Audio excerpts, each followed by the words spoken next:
నమస్కారం. మా cyber security కోర్స్లోని episode 9కి మీకు స్వాగతం. గత కొన్ని ఎపిసోడ్లలో నెట్వర్క్ భద్రత, సిస్టమ్ సెక్యూరిటీ మరియు వివిధ సైబర్ టాక్ల గురించి వివరంగా చర్చించుకున్నాం. సైబర్ సెక్యూరిటీ ప్రపంచంలో భద్రతకు పునాది అని చెప్పబడే ఒక అత్యంత ముఖ్యమైన అంశం గురించి ఈ రోజు మనం తెలుసుకోబోతున్నాం, అదే క్రిప్టోగ్రఫీ.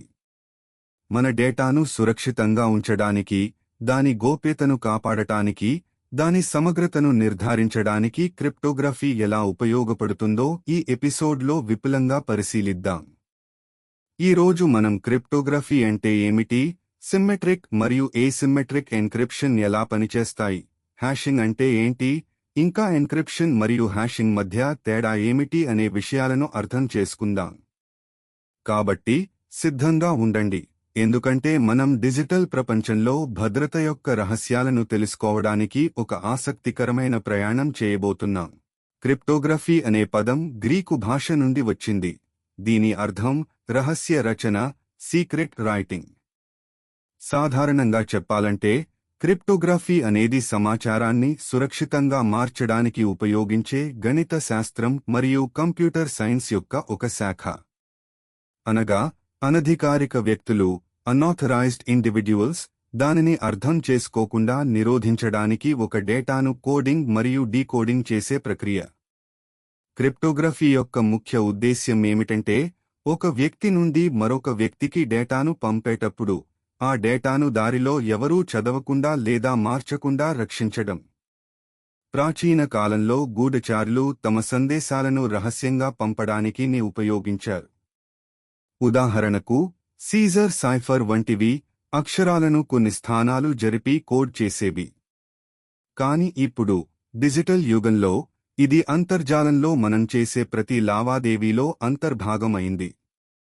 మీ బ్యాంకింగ్ లావాదేవీల నుండి మీ వ్యక్తిగత మెసేజ్ల వరకు క్రిప్టోగ్రఫీ అన్నింటినీ సురక్షితంగా ఉంచుతుంది.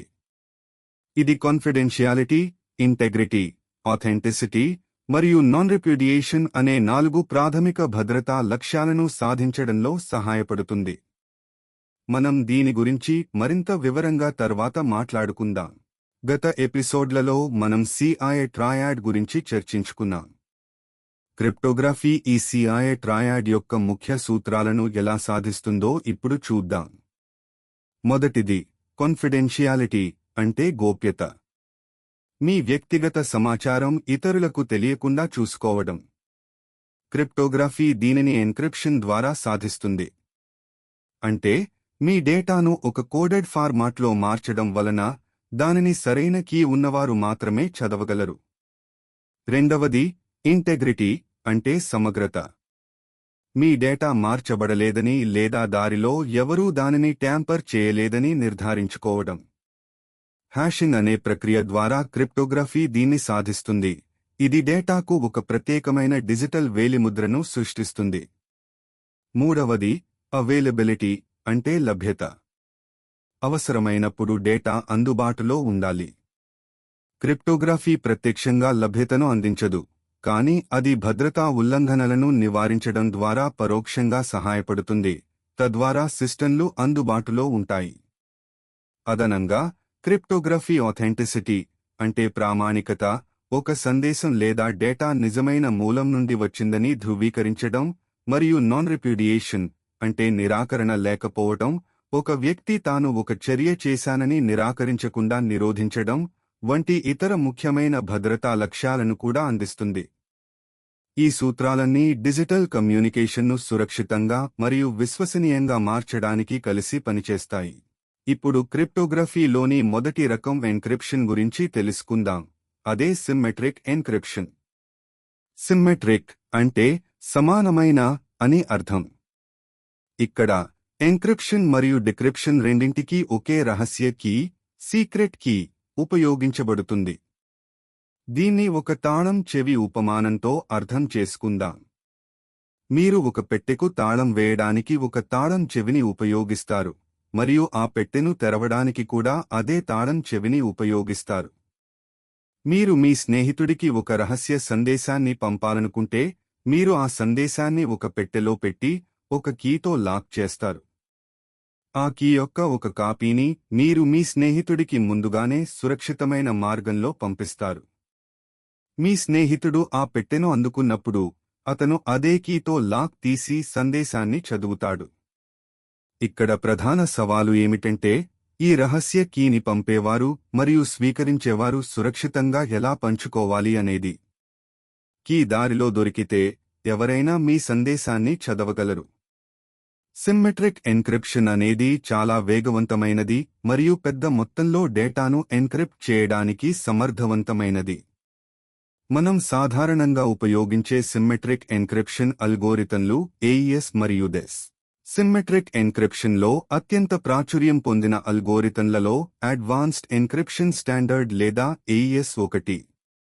AES అనేది బ్లాక్ సైఫర్, అంటే ఇది డేటాను చిన్న, స్థిరమైన బ్లాక్లుగా విభజించి ప్రతి బ్లాక్ను ఎన్క్రిప్ట్ చేస్తుంది. AES 128 menace bit, 192 menace bit మరియు 256 మెనస్ బిట్ కీ సైజులను సపోర్ట్ చేస్తుంది. కీ సైజు ఎంత పెద్దదైతే ఎన్క్రిప్షన్ అంత బలంగా ఉంటుంది మరియు దాన్ని బ్రూట్ ఫోర్స్ అటాక్ ద్వారా విడగొట్టడం అంత కష్టం. ప్రస్తుతం AES అనేది ప్రభుత్వం, బ్యాంకింగ్ మరియు అనేక ఇతర పరిశ్రమలచే ప్రపంచవ్యాప్తంగా విస్తృతంగా ఉపయోగించబడుతున్న అత్యంత సురక్షితమైన సిమ్మెట్రిక్ ఎన్క్రిప్షన్ స్టాండర్డ్. మీరు మీ కంప్యూటర్లో ఫైళ్లను ఎన్క్రిప్ట్ చేసినా లేదా ఒక సురక్షితమైన వెబ్సైట్ను సందర్శించినా AES ఎన్క్రిప్షన్ బ్యాక్గ్రౌండ్లో పనిచేస్తూ ఉంటుంది. మరొక symmetric algorithm data encryption standard లేదా DES. DES ఒకప్పుడు చాలా ప్రాచుర్యం పొందింది, కానీ దాని 56 మెనస్ బిట్ కీ సైజు ఇప్పుడు ఆధునిక కంప్యూటర్ల ద్వారా చాలా సులభంగా విడగొట్టబడుతుంది.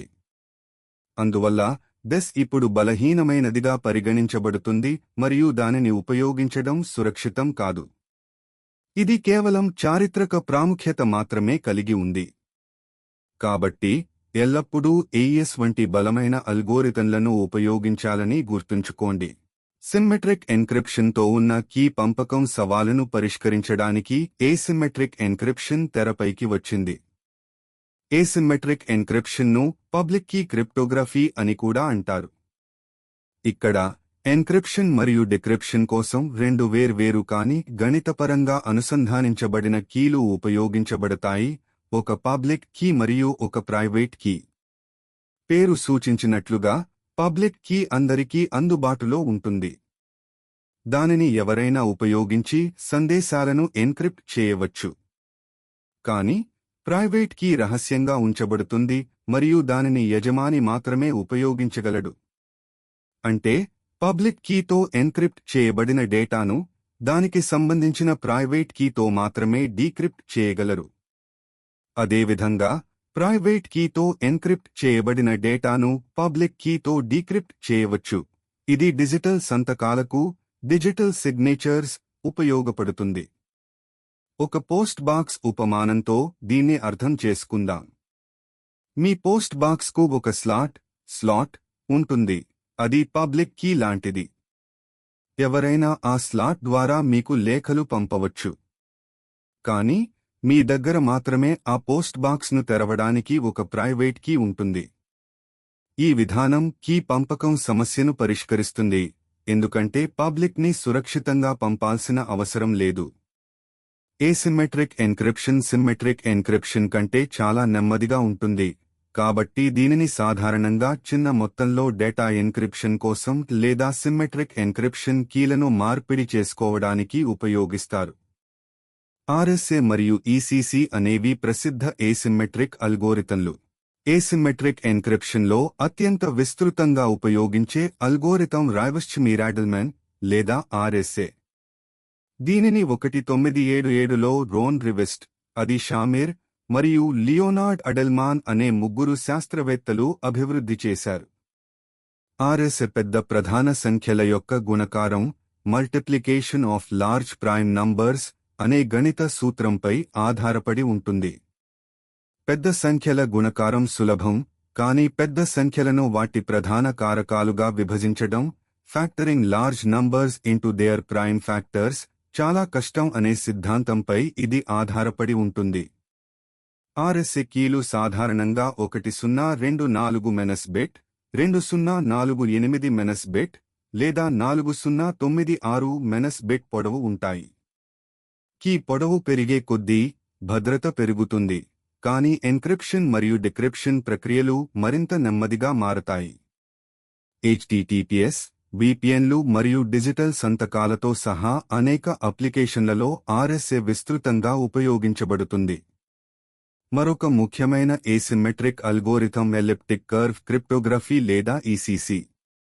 ECC అనేది RSA వలె అదే స్థాయి భద్రతను అందించడానికి చాలా చిన్న కీలను ఉపయోగిస్తుంది.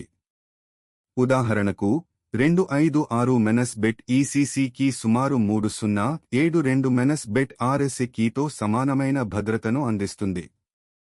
ఈ కీ పరిమాణం యొక్క సామర్థ్యం కారణంగా ECC తరచుగా మొబైల్ పరికరాలు మరియు ఇతర వనరుల పరిమితి ఉన్న పరికరాలలో ఉపయోగించబడుతుంది, ఇక్కడ గణన శక్తి మరియు బ్యాండ్విడ్త్ పరిమితంగా ఉంటాయి. ఎన్క్రిప్షన్ తర్వాత మనం నేర్చుకోవలసిన మరొక కీలకమైన క్రిప్టోగ్రాఫిక్ సాధనం హ్యాషింగ్. హ్యాషింగ్ అనేది ఎన్క్రిప్షన్ వలె డేటాను రహస్యంగా మార్చదు. బదులుగా ఇది ఒక మార్గం ఫంక్షన్, వన్ వే ఫంక్షన్. అంటే మీరు డేటా నుండి ఒక హ్యాష్ వాల్యూను సృష్టించగలరు, కానీ ఆ హ్యాష్ వాల్యూ నుండి అసలు డేటాను తిరిగి పొందలేరు. హ్యాషింగ్ ఒక డిజిటల్ వేలిముద్ర, డిజిటల్ ఫింగర్ ప్రింట్ లాంటిది. మీరు ఏ పరిమాణంలో ఉన్న డేటాను ఇన్పుట్గా ఇచ్చినా, హ్యాషింగ్ అల్గోరిథం ఒక స్థిరమైన పొడవుగల అక్షరాల స్ట్రింగ్ను ఉత్పత్తి చేస్తుంది. దానిని హ్యాష్ వాల్యూ, హ్యాష్ డైజెస్ట్ లేదా చెక్సమ్ అంటారు. హ్యాషింగ్ యొక్క ముఖ్య లక్షణాలు ఏమిటంటే, మొదటిది డిటర్మినిస్టిక్, అంటే మీరు ఒకే డేటాను ఎన్నిసార్లు హ్యాష్ చేసినా మీకు ఎల్లప్పుడూ ఒకే హ్యాష్ వాల్యూ వస్తుంది. రెండవది ఫాస్ట్ టు కంప్యూట్, హ్యాష్ వాల్యూను త్వరగా లెక్కించవచ్చు.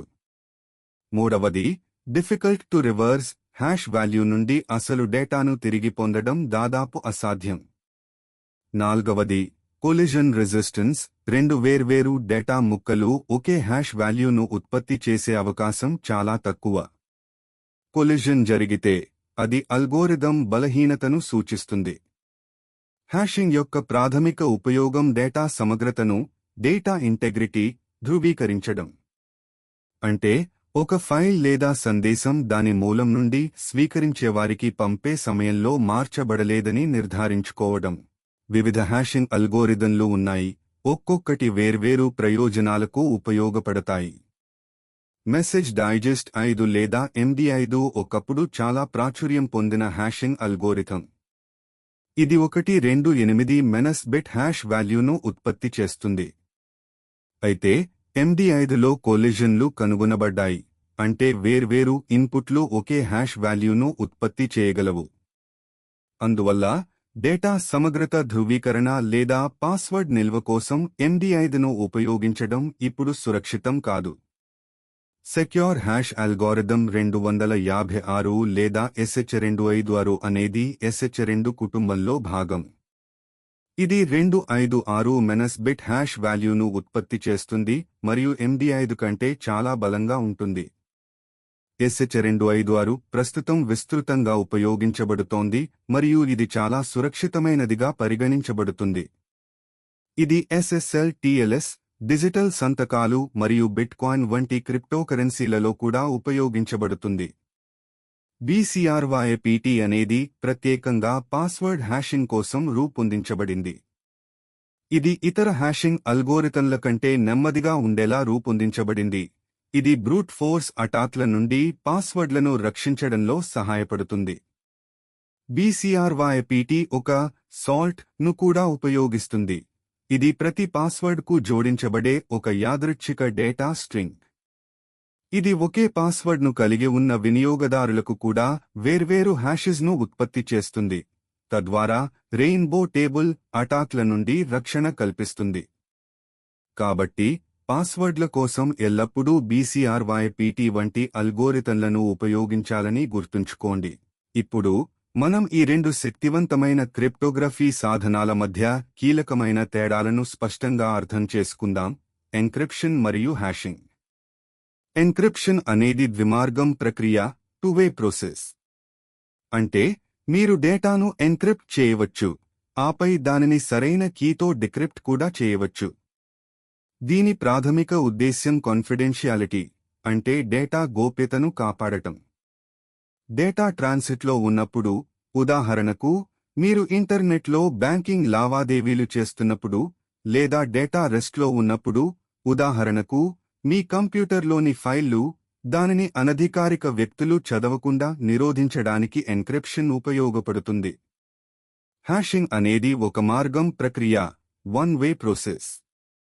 మీరు డేటా నుండి హ్యాష్ వాల్యూను సృష్టించవచ్చు, కానీ ఆ హ్యాష్ వాల్యూ నుండి అసలు డేటాను తిరిగి పొందలేరు. దీని ప్రాథమిక ఉద్దేశ్యం ఇంటెగ్రిటీ, అంటే డేటా సమగ్రతను ధృవీకరించడం.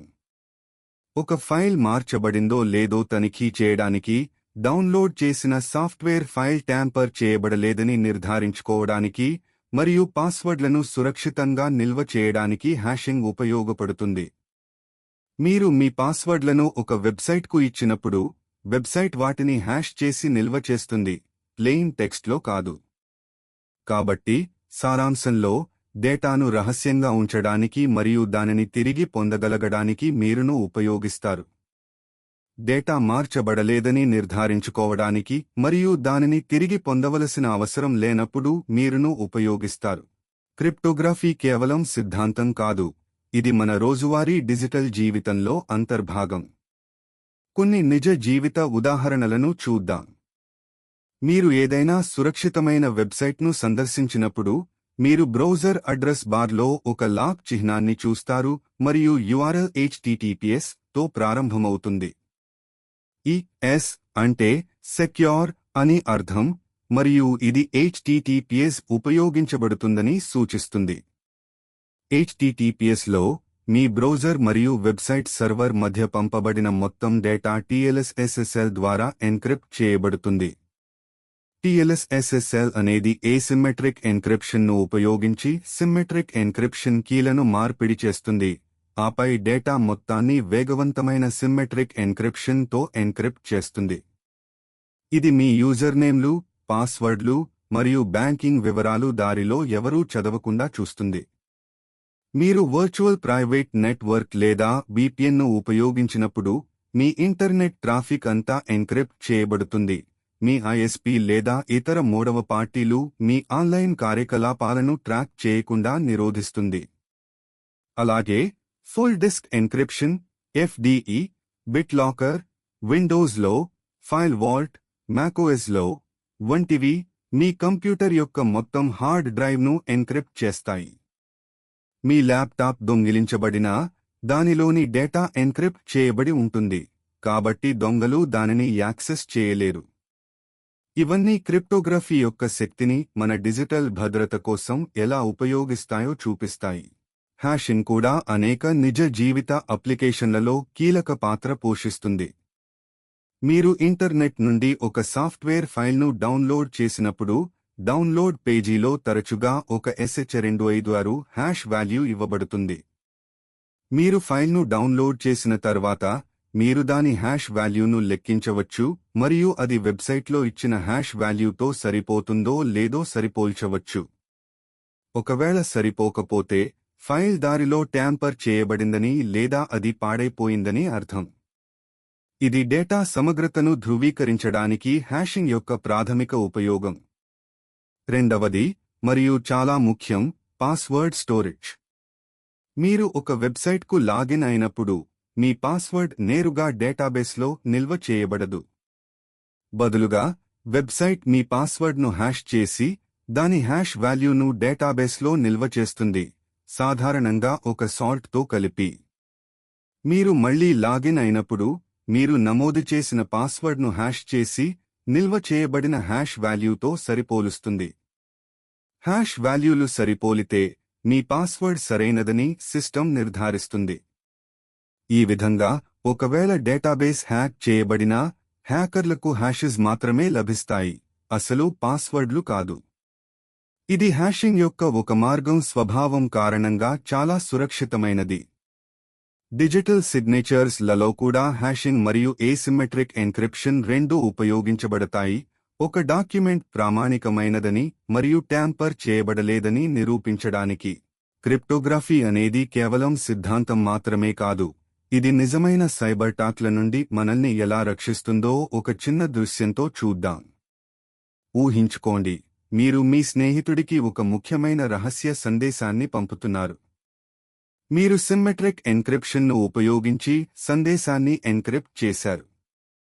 ఒక హ్యాకర్ మీ కమ్యూనికేషన్ను అడ్డగించినా, వారికి కేవలం జిబ్బరిష్ మాత్రమే కనిపిస్తుంది, అర్థం లేని అక్షరాలు.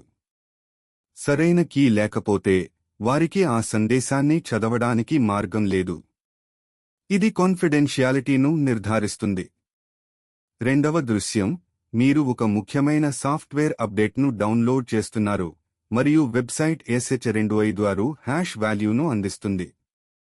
ఒక దుష్ప్రవర్తకుడు డౌన్లోడ్ చేసే సమయంలో ఆ సాఫ్ట్వేర్ ఫైల్ను మార్చడానికి ప్రయత్నిస్తాడు, అందులో మాల్వేర్ను చొప్పించి.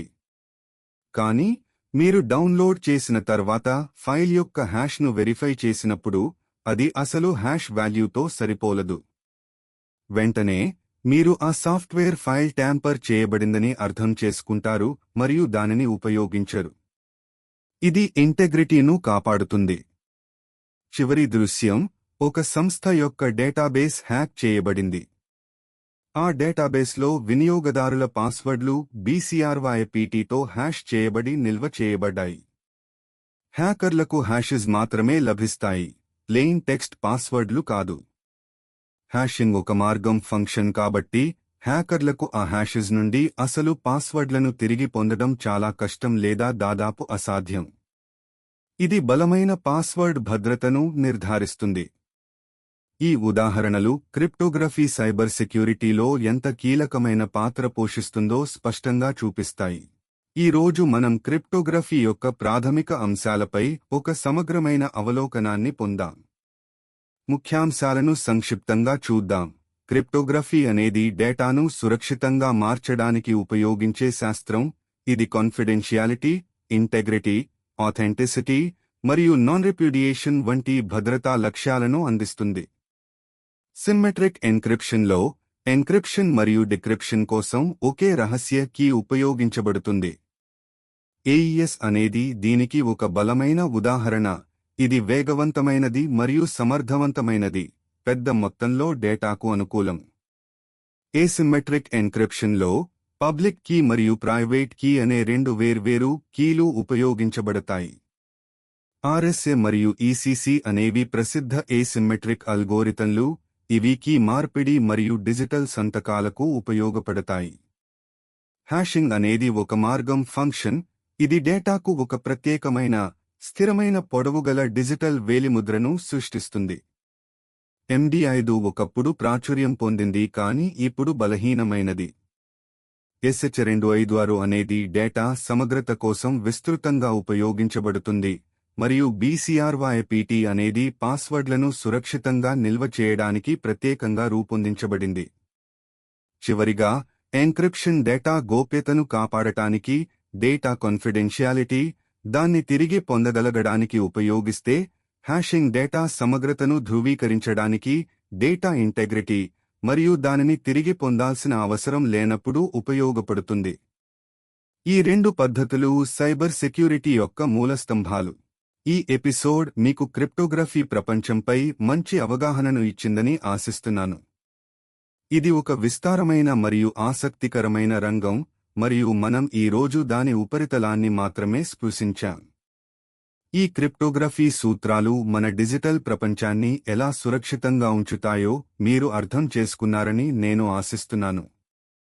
ఇది మన సైబర్ సెక్యూరిటీ కోర్స్లోని ఒక ముఖ్యమైన భాగం.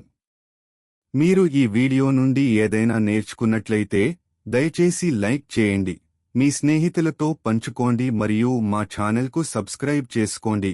తద్వారా మీరు మా తదుపరి ఎపిసోడ్లను మిస్ అవ్వరు.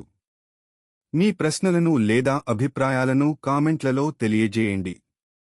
మీ భాగస్వామ్యం మాకు చాలా ముఖ్యం.